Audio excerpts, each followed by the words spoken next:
What's up everybody, this is Razer's super wild Huntsman Mini Analog, $150, available at Razer's website, Amazon, Best Buy, and this is a wild keyboard. There's a ton going on in here, some things that are familiar and some things that you may not even have known were possible with analog keyboards. So let's walk through the features, the tech specs, and then kind of the weird stuff that Razer allows you to do. Okay, so first things first, 60% keyboard, analog optical switches.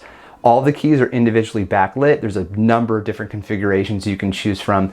I'm currently using the Fire style, but I kind of like that one. Anyhow, you can make it static. You can make it do a number of different things. There is no included wrist rest. There are 5 different key binding profiles that you can use with the onboard storage. There are feet on the bottom, so you can do a 60% or a 9% lift. All you have to do is just do this. Oh, also on the back, kind of newer for Razer, is you have this for gamers by gamers sort of sheen. And I'll also call out, this is a wired keyboard, but you can pull this USB-C cord out if you wanted to and then wrap the whole thing up a little more easily, and that will make it easier to travel with. Oh, and then there is the included wrapper right here. So they really thought about, I wouldn't say everything, they thought about a lot of things here, Razer, to make it easier for you to use this thing. You've taken it to a tournament, to just a LAN party. People do LAN parties? I used to do LAN parties when I was a kid. Anyway, so yeah, wired but detachable, no wireless transmission.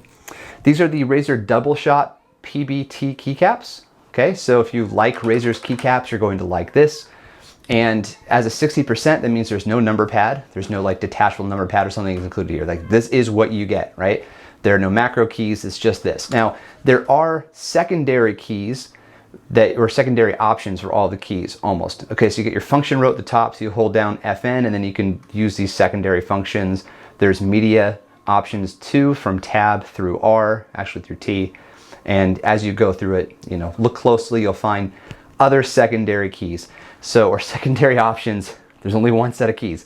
Anyway, so there's a number of different things that you can do, but you still have limitations, right? This isn't anything like a full-sized mammoth keyboard like I tend to use as my primary keyboard, but it'll get you through most of what you need. But this is for gamers. It's not for people who are, you know, making pivot tables and doing cost-benefit analyses and stuff like that.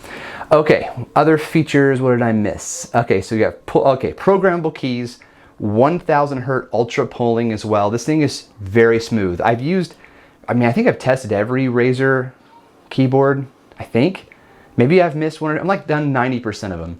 And I like this one a lot. This one actually surprised me because I did a review in the last Huntsman and it was good, but I didn't primary it. Like I pretty much reviewed it, try to use it from time to time, and then put it back in the box.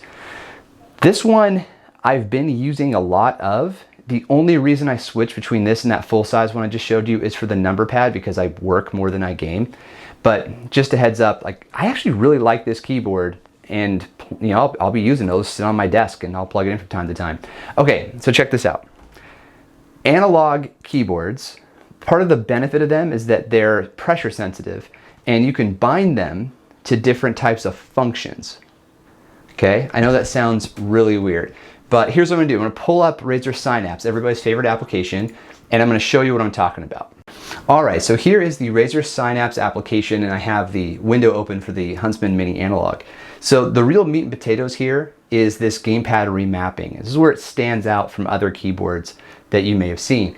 Now up top, I can always just, you know, adjust the key bindings if I wanted to, but this Gamepad Remapping, this is where it's at. So what Razer's doing here, it says right here, this function allows for the WASD keys to change into a directional movement joystick for gamepad supported games. So let's say you're playing a racing game or a shooter and you want to have that fluidity, like a third person shooter, right? Typically third person shooters are better with, for most people, myself included, you're more comfortable playing a third person shooter with a controller than you are with a mouse and keyboard. But a first person shooter, mouse and keyboard is the way to go.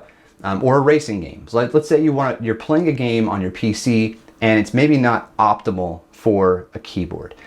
Because these analog keys and this like dual step actuation that Razer has, you get a little more fluidity on the keyboard for those types of games if you enable this. So if you were to do this gamepad remapping of either WASD keys to control a joystick and or bind QE keys to control your left and right triggers, now you've got this sort of option available to you during the gameplay where you can have that 360-degree motion that the controller support tends to give to those kind of games, but with your keyboard.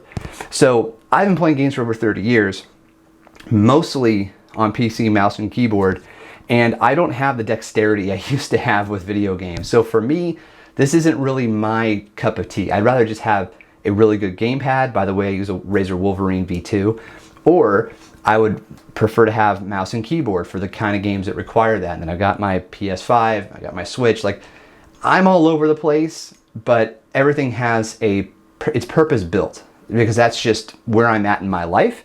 But for you, person watching this, if you want to be on the cutting edge, if you still have that dexterity or just that desire to see what it's like, this is an interesting way to go, because you get a really good keyboard. With the Razer Huntsman Mini, it feels good to type with, so no surprises there. And you also have this new kind of new Razer analog optical switch, dual step actuation stuff, adjustable actuation, all this stuff built into this keyboard, and you can try something different, particularly if you play these kind of games like the third-person shooters or the racing games on your PC, and you don't have a Switch or a PS5 or an Xbox, right? You're focused only on PC and you want to try something different. Plus, it's fairly portable. It's kind of a thick keyboard, I suppose, but it is. Unplug this thing. Okay. If I don't unplug it, I'm just going to keep typing. So it is kind of thick, right? Well, if you fold the legs down, it's not quite as bad, but it's extremely lightweight. And I think if you're going to travel with this, you can pull it off. And like I said, it feels good. It's really not that loud, right? As far as mechanical switch or similar type keyboards go. And it looks really good, I think, especially on the back with this for gamers by gamers sort of etching on there. So as far as recommendations go, it's really for people specific type of use cases. And I think people who want to be on the cutting edge. So at 150 bucks, yeah, it's a lot for a keyboard, but I paid $200 for my keyboard, right? So it's not unusual to spend money on keyboards. And for a while there, I was mainlining a Razer keyboard that is built, it's the ProType. So it's ProType Ultra. So it's designed for people who do a lot of work and like to play games. And I think that's $150 as well. So keyboards are getting expensive. Plus there's that whole inflation thing. So yeah, maybe 150 bucks isn't a wild price considering the technology in here. But anyhow, you make your own decision. I'm sure there'll be sales. There'll be ways to get a good deal. So check them out. And I hope you found this helpful. Thanks a lot. Cheers.